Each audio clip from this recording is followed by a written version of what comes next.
Monday, it is International Epilepsy Day across the world today, and yesterday for certain parts of the world. A new blog article up today where we are going to drop a link to that for you. Whether you are dealing with a diagnosis of epilepsy or you're helping to care for someone who has that diagnosis.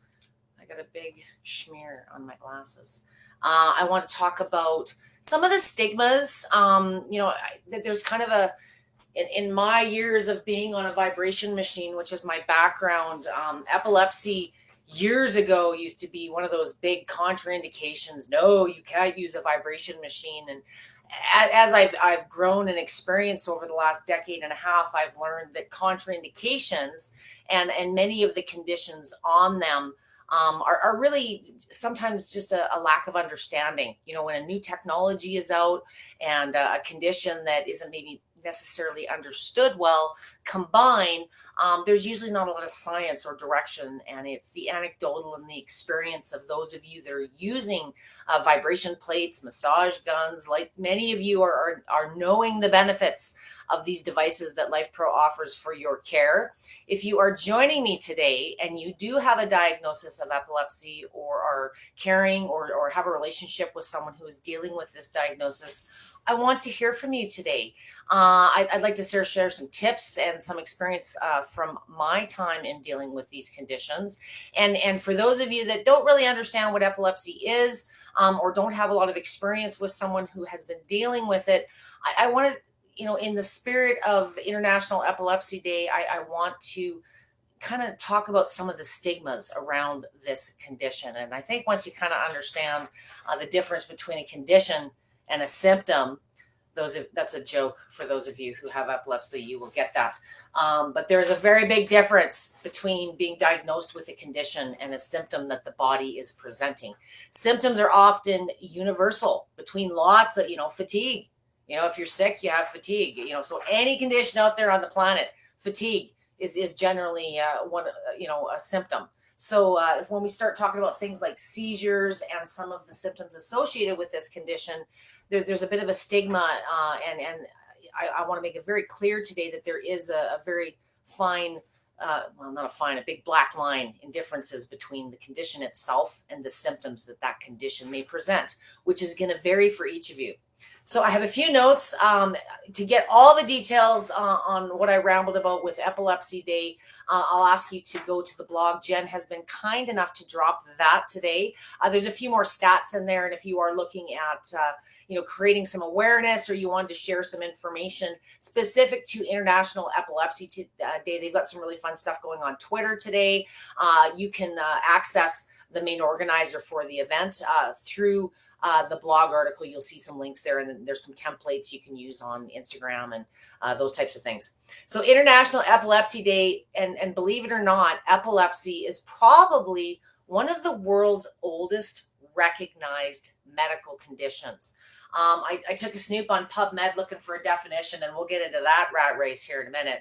But according to PubMed Central, epilepsy's long history can be tracked back as far as a 4,000-year-old Akkadian tablet found in Western Asia.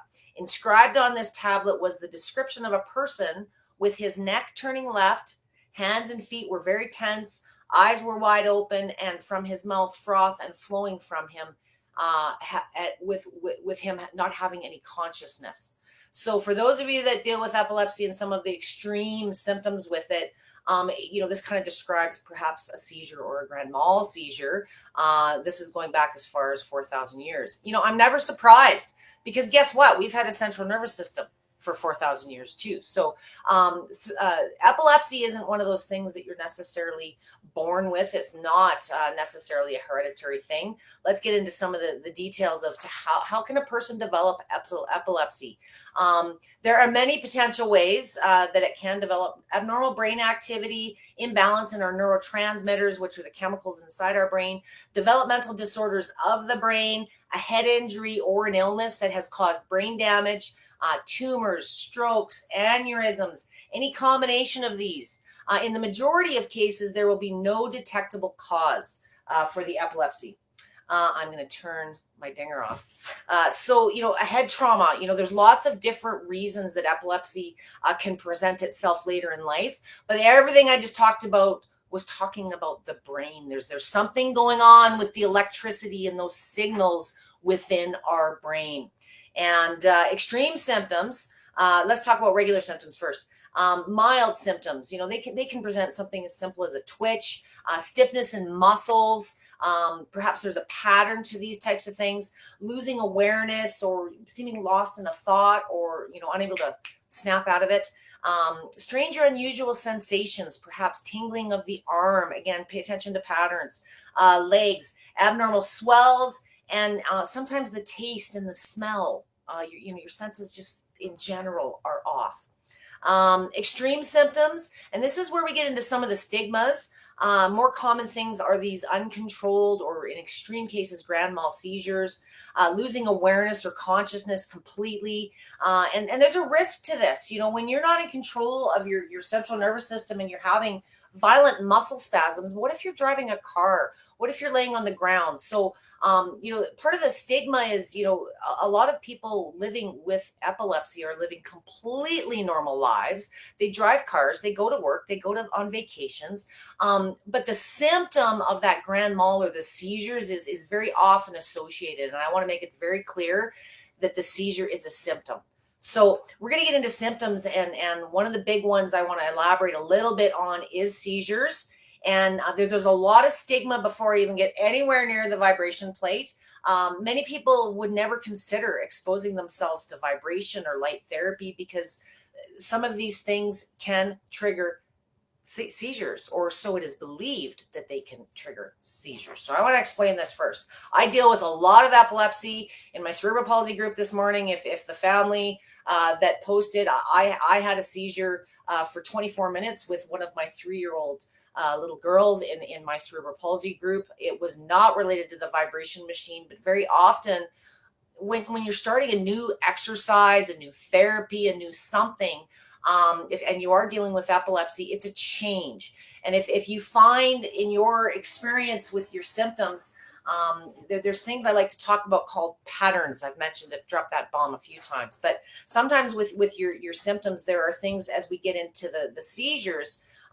You may notice that there are a pattern or certain situations where they arise. And if you've got a new diagnosis, or you're just, beginning to spend some time with someone that has epilepsy, it doesn't mean they're going to go into a spasm, uncontrollably at any given time. There are usually triggers. The biggest trigger in my experience is going to be stress and poor sleep. So if you're not getting your sleep, if your body's all stressed out, these things for many people dealing with epilepsy can trigger the seizures. So it's very, very important that sometimes they do happen as part of a pattern, not always the case. Sometimes it's certain situations. Sometimes they happen by chance, sometimes not. That's just kind of something to start cognitively paying attention or tracking, writing things down, as Joel mentioned last week in the awesome goal planning seminar. You will remember it if you write it down, and it's just a good habit to get into. Keeping track of these patterns, if you do find yourself in a situation where you're having a seizure, what happened leading up to that? Were you doing something new? Were you extenuating yourself? Did you have a really bad sleep the night before? Did you just, eat 30 pounds of French fries and burgers? And keep track of these things. You very commonly, you'll start noticing there are triggers if this is a symptom that presents itself. And once you kind of identify what those triggers or what the common theme is, it can go a long way in planning your day. And, if you're planning on going out for a big motorcycle ride on the track tomorrow and you haven't slept in 3 weeks, it's probably not the best day to do it. So pay attention to these patterns. And, like I say, recognize them. They can often help you recognize and help you be prepared in the event that you do have one. If you are dealing with seizures or if you got a new friend in your life or someone you're caring for and you're not used to what may happen during a seizure, it's very important to kind of understand. You can do a little Googling on this, but the person having the seizure, if you're the one with the diagnosis, that you can harm yourself. So, if you're in a room with someone that's having a seizure, clear the area. Don't try to restrain themselves. They're not trying to hurt you, but in the event of, some large muscle spasms, they might they might kick you or hit you with the hand. And if there's some furniture legs or something hanging, right, you just make sure that you can try and safeten up the area. And these are all just things to be aware of and things I want to bring extreme caution to.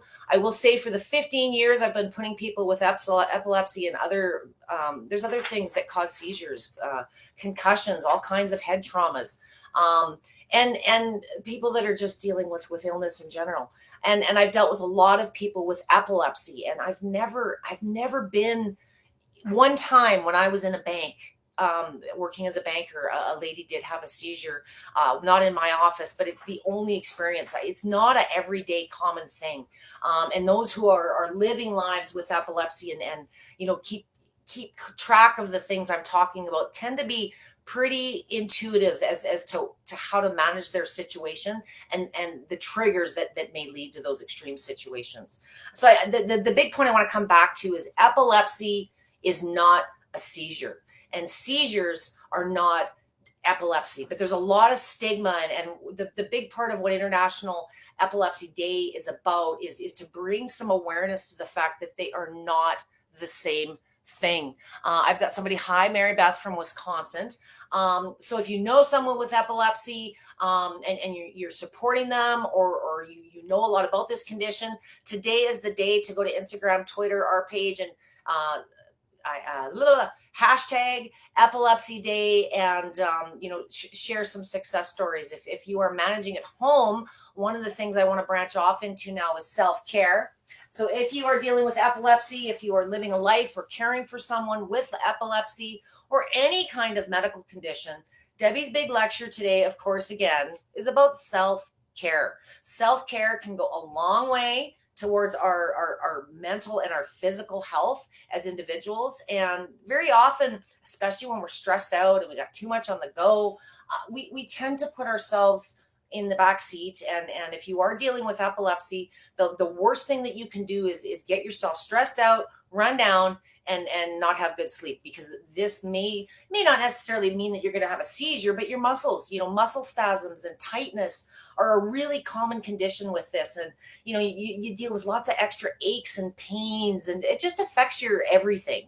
So if you can spend a little bit of time investing in your wellness, I'm not going to talk workout. If that's the type of person you are, I could send you 1,000 studies right now about how we know exercise improves health, and it is. I've never seen a medical condition that said, no, you shouldn't exercise, it's bad for you.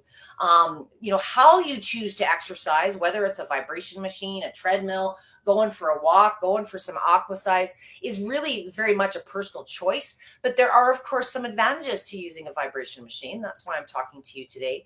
And there's also some other, not just exercise. Vibration machines are kind of dual purpose. They can be exercise and therapy, but there are some other self-care therapies to help manage your conditions. If you are dealing with epilepsy, or maybe you're just dealing with tight muscles, or, you've got a lot of the similar symptoms. Again, I'm not a label person. A lot of my clients have so many different conditions that the t-shirt wouldn't be big enough to list them all. But there are a lot of common threads in how I help them manage their symptoms through their plates, through their light therapies, through their massage guns, compressions, the things you guys already own at home.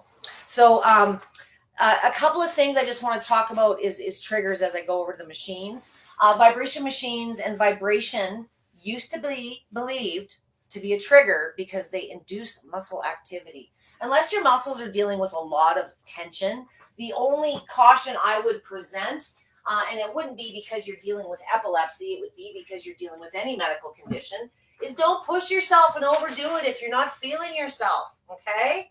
That's a very common sense thing, but sometimes we beat ourselves up because we're supposed to be doing this and we're supposed to be doing that. If you are using a vibration plate for the first time and you have epilepsy, I would recommend having something to hang on to, not because you're going to have a seizure, but maybe you're not so stable, or maybe you're a little bit spooked because there's all this horrible stuff on the internet about vibration, and it's all just hogwash. A vibration plate is very ultra low impact movement. And a lot of times when you're dealing with pain and you lack energy, and you start exercising, you might just wobble a bit and you might be a little bit faint. So it's nice to have something to hang on to. This is one of the models only available On Amazon through Life Pro, it's an optional handle. It compares very much to the Waver Mini. I wouldn't use this to like bury your full body weight or something, but there is some comfort to having something to hang on to for some of you. I prefer no handles, as many of you know. I can't cheat that way, and I have to pay attention to my form. So what I would recommend if you are dealing with epilepsy, and let's go to the extreme spectrum, because epilepsy is a spectrum of disorders. It's not any one thing, but let's go to the extreme opposite end of the spectrum. If you are dealing with a history of grand mal seizures, unpredictable seizures, I want you sitting in a chair for the first time, because I don't know you very well, and I don't know how well you're taking care of yourself. But in my experience, grand mal seizures and the big seizures tend to be when there's something else contributing, whether it's stress, whether it's muscle tension. Maybe you started a new therapy or a new diet. Change affects our body biologically, mentally. So again, it's important to pay attention to both the mental and the physical aspect of your health, especially if you're dealing with a diagnosis. So I've gone over 1,000,000 times my opinion, and it is my opinion. There's no one proper way to use a vibration plate, but in my experience, especially with medical conditions, or if you're just a little scared, I prefer oscillating movement. It's the most functional. It's going to improve the balance. It's most kind on your body, and it's the least invasive on your head. So you are always in control. If the feet are close, you're moving the least amount, the lowest amount of impact, the least intensity in how it feels. If you're really wide, it's going to shake you more. You're certainly going to be wider than a natural foot placement if you're standing. So if you just want to experiment in a standing position to see how it feels before you commit to standing, I think the fear factor is going to go out the window very, very quickly. The other thing I want you to do is get it out of a slow speed. We always think, and we see it 1,000,000 times on these pages, just start slow. I want you to start slow. I want you to start conservatively. With your speed, I want you to not go slow. I want you to crank your machine up to a mid-range, whatever your levels are. If you've got 100 speeds, I want you to go 40 to 50. What you'll notice if you bring your foot or your hand placement a little bit closer in combination with that faster speed, it's much smoother. It's less choppy. It doesn't feel like that wobbly Bosu ball. And if you're dealing with lots of tension, aches and pains, you don't want a large amount of movement.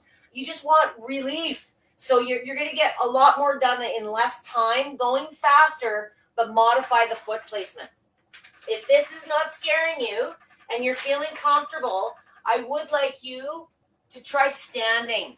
For a lot of you, the muscle tension is going to be in the legs, the calves, maybe just, if you feel good standing, just wobble around a little bit. The whole goal, if you're starting out on a vibration plate for the first time, is just to get used to how it feels. Give it a week or two until you kind of assimilate yourself to how this feels for you. And if you have good days and bad days, you're going to want to know how to control this, because, on bad days, you may want to be here. On good days, you might want to be here and doing something else. So it really kind of depends on you. There was a point I wanted to make sure I covered. Other factors, I've kind of really hammered on the sleep. But, any kind of activity is just going to help your body improve its health overall. Circulation is always a good thing. If you're sick, even that, just to get the lymph moving, it is a good thing to move when you're feeling sick. For most people, if you're dealing with nausea or something, seated might be a better option, but don't be afraid to move. But don't do your big workout if you're not feeling yourself. So if you have an off day with your epilepsy, or you're just feeling somewhat ill, then just keep it moderate. Do it more often. Just do it for a couple minutes, 3-4 times a day for the relief part, instead of the killing yourself doing a workout part. The other thing is, sometimes it's a time of day thing. Maybe it's waking you up at night, and that's what's affecting your sleep.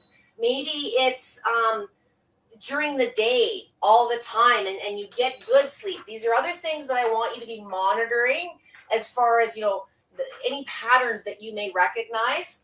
I slowed my machine down a little bit. I want you on this position, standing with your feet a little bit closer, but you may or may not be enjoying a super fast speed. I'm at about 30 right now. My machine goes 90. And I just want to show you a really common one. If you have something to lean onto, that's great. If you don't, you can just put your hands on your hips. But very commonly, if you are dealing with epilepsy and you do have the extreme conditions, you get a lot of back pain, hip pain. Maybe it's because you're not sleeping well. Maybe it's because you sit too much. But my knees are still bent. I don't know if you can see it in my jeans here today. But instead of just that basic standing position, I want you to sort of straighten up the legs till the knees are just unbent and bend over at about a 45. Just let the arms hang, or as I said, put them on your hips. And you'll notice the stimulation moves to that low back and the hips area.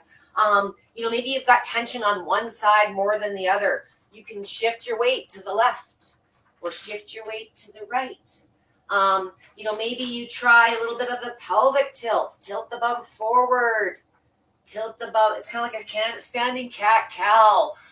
The more you kind of move around and experiment while you find your comfort zone, it's kind of boring for me just standing there. I've been doing this 15 years, but keep the feet no more than hip width apart. If when you're standing it's still too aggressive, it just feels too scary, bring your feet closer to the center. You are always in control. And that works universally for any position when you're standing, or if you choose to get down on the ground. Another thing I want to just touch on briefly, but I got to move my chair here. Many of you dealing with epilepsy, and I don't know if there's studies out there of interest. I didn't post any today, but from my experience, many of my folks with epilepsy have restless leg, and I think it's absolutely associated to the muscles and the tension. And if you are having seizures, if your range of motion allows, one of the greatest ways that you can use your vibration plate is just for that muscle tension and relaxation piece. We could spend 3 days showing you every option, every variety, but the same principles of how I just showed you to experiment when you're standing are the same as when you're on the ground, whether it's upper body and you just want to get some action going in the upper body. Hang on, I've got this for like the Debbie Tall setting. I'm just going to bring this.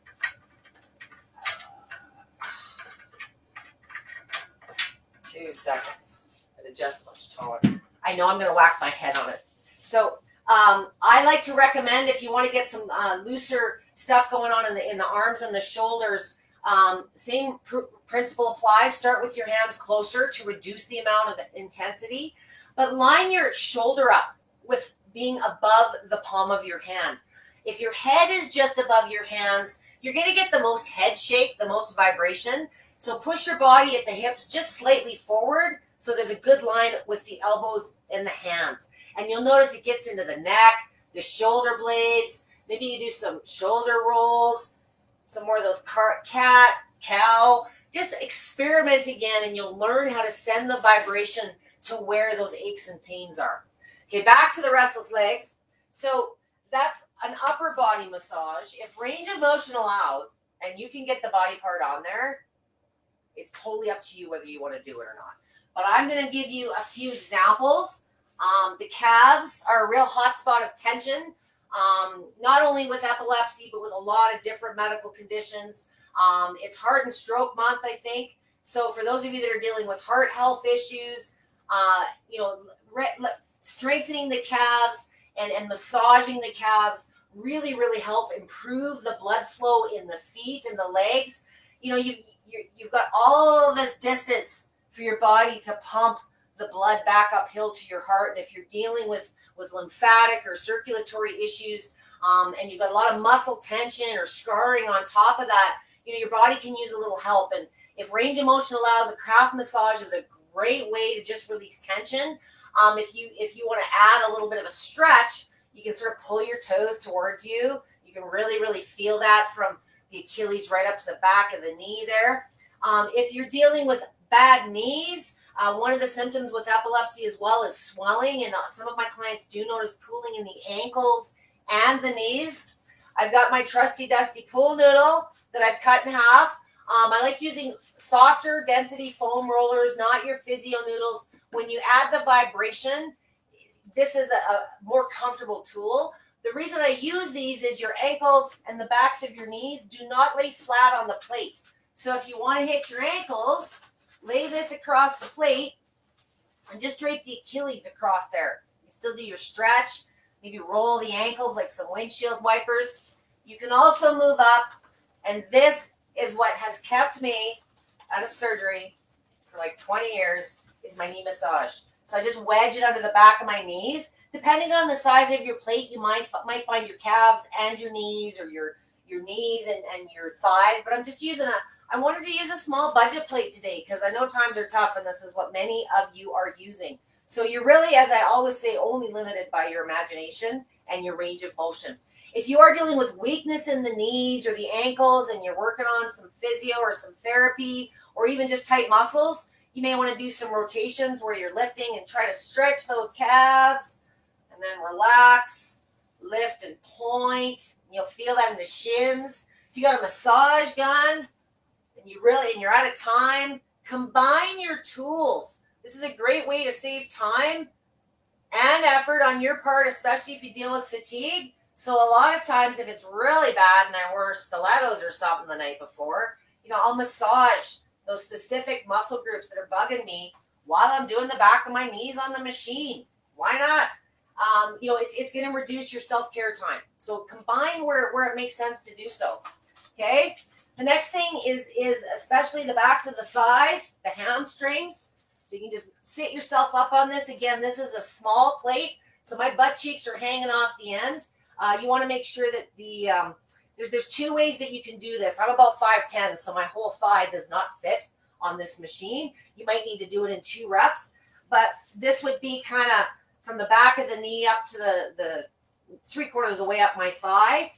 If you move on a little further and you get the spine, the tailbone, you'll notice the change as soon as my butt comes off. So if you've got a sensitive tailbone or neck and spine issues and you're afraid to do this, just back up till your tailbone's off and your hip joints are going to take all of the movement. You'll feel it in your rolls and your tire, but you feel nothing on your spine.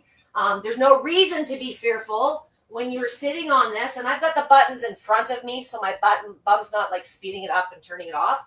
But even when you're sitting on the plate, you're at the minimal amount, you're at the middle of the axis of the movement. Your spine is taking very, like under millimeters, like under a millimeter, like not even a millimeter, maybe a half millimeter. I'd have to do the math. But this is great for not only things like cellulite and tight muscles, but it's a really nice direct way to get into the hips and the low back. Some of my clients like to do it this way where they're leaning on their arms. If constipation is an issue, you can even lay right back. Just play around a bit depending on your range of motion. This is nice here with the handle off in case you haven't noticed, just to give you a little bit, I wouldn't put your full body weight onto it, but it just gives you a little bit of assistance there, okay? For those of you that are super flexible, you can hit the tops of the thighs. You're going to have to flip your body completely over. You just want to lay yourself down with the kneecaps off. I suggest bending the knees. It's a really great way to hit the top of the thighs. Okay. Yes, you can massage your stomach. You can back yourself on further. Up to about the belly button, I would recommend, no further. Depending on your plate and how it feels, you may want to add padding. Okay. All right. Kind of hard to hear me when I'm wobbling that way, but again, sometimes a visual is worth 10,000 comments that I'll have to make in Facebook later on. So this much of what I was showing you today was very much therapeutic applications, and I started this by saying, for those of you that are dealing with extreme conditions, many of you that are dealing with mild conditions or have had a diagnosis for some time, you might have your own groove in your routine. And when I keep referencing patterns with epilepsy, the big thing I want you to pay attention to, if you're newly diagnosed, or you're really not sure what may be triggering them, start recording them, start writing them down. If even if it's just muscle tension, or there's certain times that you have it more often. Is it a time of day thing? Sometimes symptoms are more prominent during daytime hours. Sometimes it's more time during sleep hours. So pay attention to these things so you can plan not only your day, but be proactive and sometimes just be prepared in the event that you do find yourself, tensed up. Pack your massage gun with you. One therapy I do want to talk about as well, this can be certainly a really valuable tool for extreme symptoms, but just general health and moving and feeling better to begin with. Red light can be an infrared sauna type light as well. Can be such a benefit to the muscle piece. So even though it's epilepsy we're talking about today, anything that's good at relaxing muscles and boosting circulation and repairing, if you are dealing with severe symptoms, red light and infrared, there's so many different options that LifePro has to choose from. The reason I wanted to present the panel today is in worst case scenario, maybe you don't want to touch, you're sensitive to pain. The panel, the infrared lamp, any of the red light devices that are going to cast the light are a great way to sort of set it and forget it. I'm dealing with some really bad neuropathy right now in the family, and being able to just set it down by the feet while you're watching TV is really, really nice. Sometimes if it's something we got to hang on to or do, we don't. What I like about infrared sauna, if you are heat tolerant, not many people aren't in the country of Canada where I'm coming to you from. But if you have heat sensitivity issues, you may be surprised. A lot of my clients with lymphedema and lipedema, Durkheim's in my faggot disorders group do have heat sensitivity issues, but they seem to be tolerating the infrared quite differently. You may need to do more frequent, shorter sessions, but detoxification is one of the big benefits of light therapy, vibration therapy, any kind of activity when you're getting that lymphatic movement stimulated. And that can be, some of the cause of your tensions and your triggers as well is when we're toxic. So all of these tools have really so many different multi-layers of benefits, really in selecting what you're going to use to manage your symptoms. I often recommend just looking at your lifestyle. Are you a busy person? Are you able to sit at home, and do you have a dedicated space? So sometimes it's not so much what I think is best for your symptoms. I like to talk technology because the group of benefits are the same, but you might need to just do a little thinking about what's going to work best for your situation. So if it's restless leg, a vibration machine goes a long way in not only giving you physical strength, but that boost of circulation and energy you might need for fatigue. It's a great exercise. It doesn't fatigue you if you don't need it to. Light therapy is very uninvasive. Perhaps you're a gym goer and you're just looking for something to add to what you're already doing. Massage in any way, shape, or form. In the blog article today, you'll notice I have a section in there where I speak more specifically about massage. So it's not just guns, it's foot massagers, it's back massagers, it's your lever red belts. When you're dealing, like I say, with symptoms, and if you look at them as just symptoms and get rid of the label, tight muscles. You probably already have something from LifePro if you're joining me today that is good for muscles. Just because you now have an epilepsy diagnosis doesn't mean you should stop using it. I do recommend, if you are dealing with a recent diagnosis or you've got a new symptom presenting itself, you should absolutely always talk with your care provider first, your doctor, just to make sure in your overall plan what the best approach is. Usually if you're asking me questions or some of the help here, we're seeing a very small window of your bigger lifestyle and what are the things that you may be combining with it. So these are very great tools, not only to manage your self-care, but in a home environment. If you are going for therapy now, sometimes it's just not always convenient, and if you're having a really bad day, so bad that you have to cancel your physio appointment, you could probably do a little bit of self-care at home and just release the tension, put some effort into what's going to give me a good sleep tonight. Look at the nutritional piece.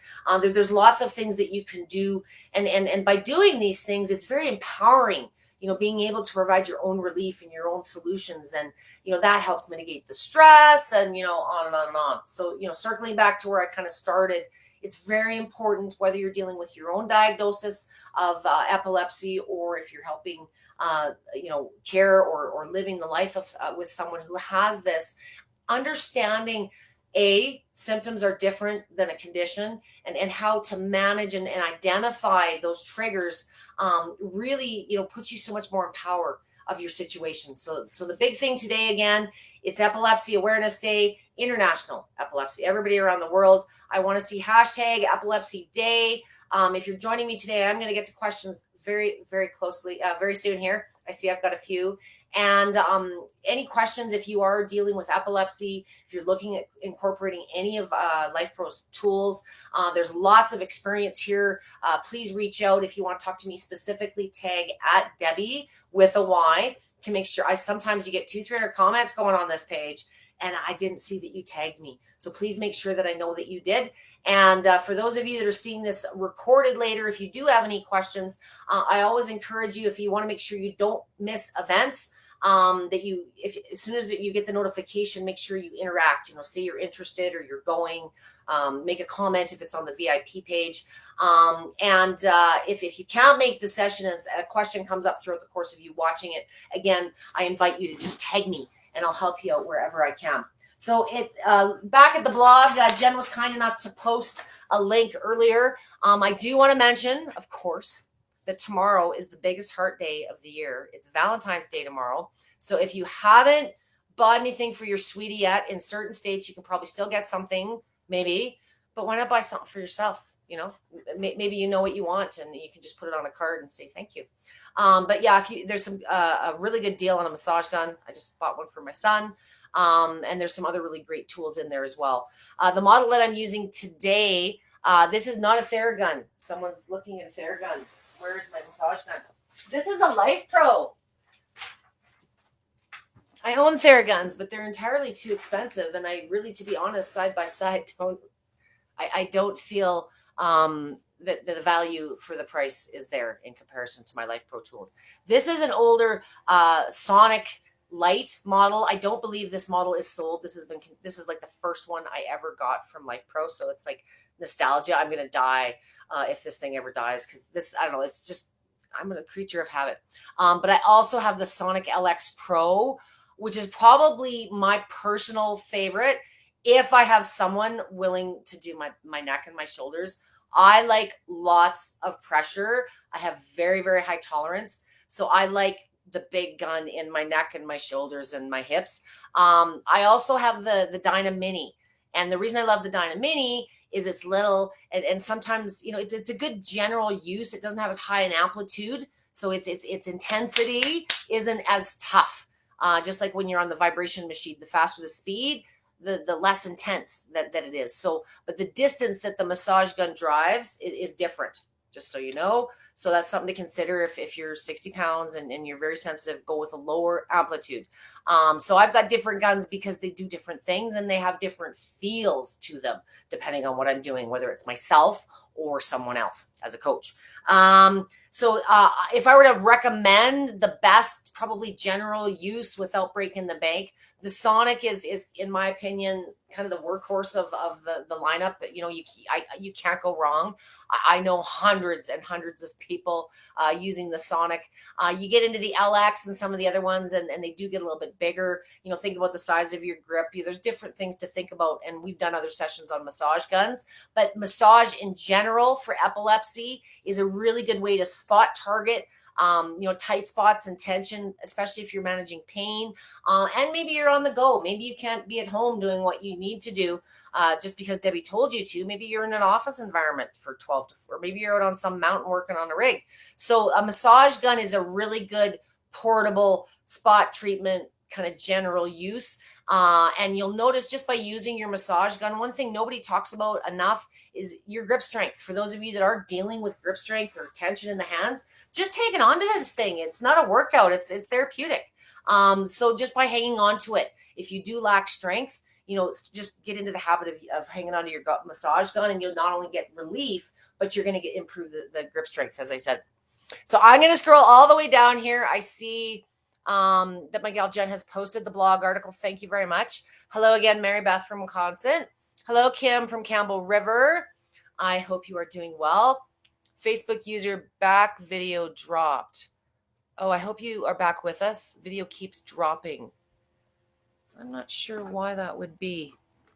Is Facebook giving me interference today? I apologize if I don't know what your name is, but Facebook user, I do see that you've made 2 comments. If anybody else is having video issues, can you please let me know if video has been okay for you?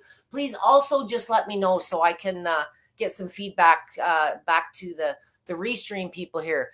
And I said, what Theragun model is it? Theragun, everybody calls massage guns Theraguns, but they didn't invent the massage gun. There's lots of different brands out there. Why do I recommend Life Pro over Theragun? Price to start off with and a lifetime warranty. So at the end of the day, with electronic devices, sometimes things occur.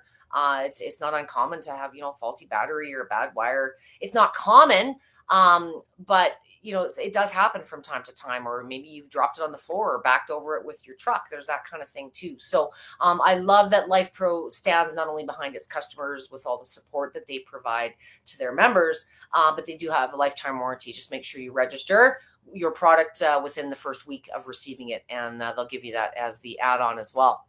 Hello, Facebook user again. You are welcome. I'm glad you think this is great. I need something lightweight.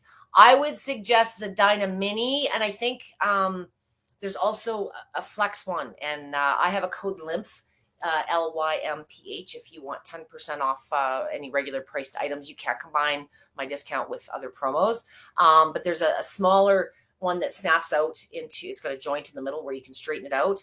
And there's the Dyna Mini is probably not only the best bang for your buck, is like it's cheap to get into. I think it's under $120, $130, but it's very compact. It's only about this big. You don't get as many heads as you do with some of the larger models, but I kind of have my 3-4 faves anyways that I use. The Dyna Mini is a really good entry level. It's great for kids. It's something my daughter uses on herself all the time after baton and her things. So yeah, the Dyna Mini is probably a good entry level. And what you'll find with massage guns, if you love it and you're using it regularly and you do want to get up there with a little bit more intensity or something a little bit more aggressive, that's very commonly where you look at a second one, but you have so much better of an understanding because you kind of started with an entry level as far as intensity. But as far as battery life and ability, that little tiny handheld is quite the little trooper. You're going to be more than impressed with it. My niece has it. I've got a video I flipped one time where she's massaging her dog's back. Like, she's got a big farm and a work dog, and the dog's like, oh, it feels so good. So it's probably a good one to consider, and that comes with a lifetime warranty as well if you want to get that registered if you're considering it. Someone says, thank you, Debbie. Have been dealing with seizures for almost a year now. It is still undetermined. So thank you for some of these tips in the meantime. Start making notes. And one thing, you know what? Thank you for bringing that up, whomever you are. I'm Debbie with a Y, just so you know. Who knew that someday I'd be doing videos for Life Pro and it made it easier to tag me. But no, my parents wanted to be different. So I'm Debbie with a Y. One of the big things I did want to talk about, if you've got a new diagnosis, where is it?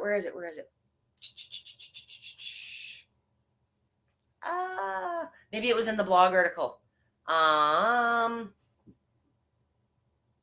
Read the blog article. I think it's in the blog article. But if you are newly diagnosed, help these people understand fight this stigma. A seizure is not an epilepsy, and epilepsy is not a seizure. And, every flashing light isn't going to spark seizure. Oh, I should talk about lights because I talked about lights. One of the things that may spark epileptic seizures is light therapy. And you know what? I've never had it spark a if you think the people at Life Pro and the people making these devices have not made sure that the frequencies that I think the pulse is there's a certain frequency that you are to avoid if you have epilepsy. But if you have a known diagnosis, not of epilepsy, but if you get seizures because you're exposed to flashing light, then you shouldn't be experimenting with flashing light. That's a common sense statement. But if you're not aware as to whether flashing light triggers seizures and you're newly diagnosed, feel free to use your Life Pro light therapy tools in any fashion, but I would avoid the flashing mode if your model offers that before you have a discussion with your doctor. So if you have epilepsy, if you have a tendency to have seizures present as a symptom and you are not aware of what the triggers are, do not use the pulsation mode, the pulsing mode of the light. That you don't have to not use your light therapy device. I want you to enjoy them because there's a lot of benefit that they are giving to you. Let me see what else. You can't be Life Pro customer service. No, I try. Sometimes I am though. Sometimes I've just been using these machines and these devices so long that it's hard for me not to jump in and play service person. I got myself into a big debate a couple weeks ago on the page where power cords were slipping out. If you have any, it's not a vibration machine thing, but because vibration machines shake and you think you're like working out and you fight it the first time, and sometimes the cord wiggles out or it doesn't have such a good connection, and sometimes your cold basement adds to that. It's plastic, and when they put it together at the factory it was good, but by the time it got on an airplane and came over here and got into your basement, sometimes the fitting changes. And if you ever have that happen with any of your cords that plug into the wall, I have to show you now because I'm talking about it. Oops.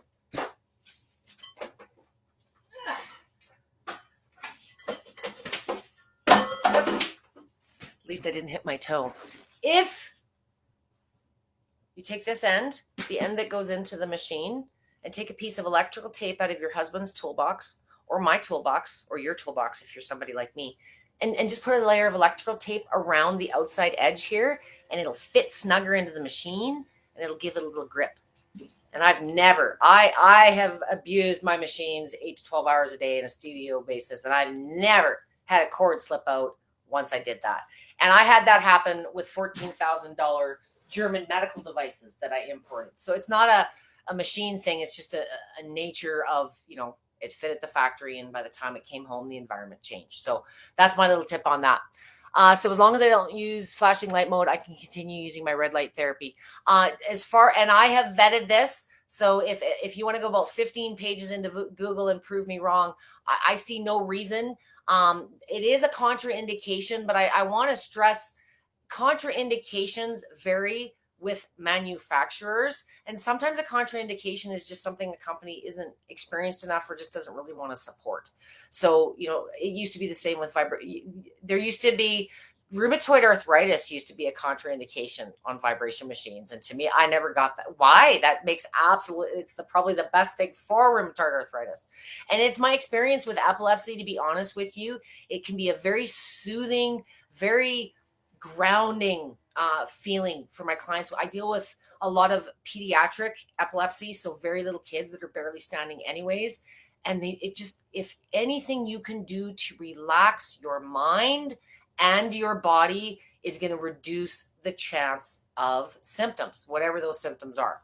So that's what I feel about the red light therapy. And there's so much research going on with light therapy. I think that logically it's something you kind of have to navigate on your own. But I'm just saying precautiously, do not use the pulsation mode because you're not sure what your triggers are yet. It may not be an issue for you, but for some of my clients, pulsed light is an issue. So until you're a little bit more seasoned, and this is not a death sentence, this is just learning. You got to learn how to manage it. And I think you'll find in the long run, if you're using red light now or you've used it in the past and you haven't had an issue, you're not going to have an issue. But stress and worry might present issues. So don't do that. Okay. And just message me because I do have experience, and I'm here to support Life Pro and its customers and it's their use. I'm not here to be free support for everybody, but there's a lot of stigmas out there. Can you tell I'm a little defensive? I don't have epilepsy, but I do defend a lot of my families ferociously. And there's no reason that you shouldn't be living the active life you deserve to be living. So I hope that helps you. If there's any other questions, I'm going to do a last call here. It's probably it for today. Jen dropped at the beginning of the feed. If you want to sort your comments or go back to the beginning, she put today's blog article where you can find more information about self-care as I see it. And some of the, I didn't recommend everything, but I did want to give you some tips in a little bit more detail as I covered today. And it is International Epilepsy Day. So if you are dealing with this as a diagnosis, you're caring for someone, #Epilepsy Day, spread the awareness. And I thank you very much for joining me today. I hope you guys have a great rest of your week. I want you to work a little bit hard, but not too hard. And I look forward to seeing you guys next Monday. Have a great week. Thank you so much. And thank you very much, Jen, behind the scenes, for your great support as always.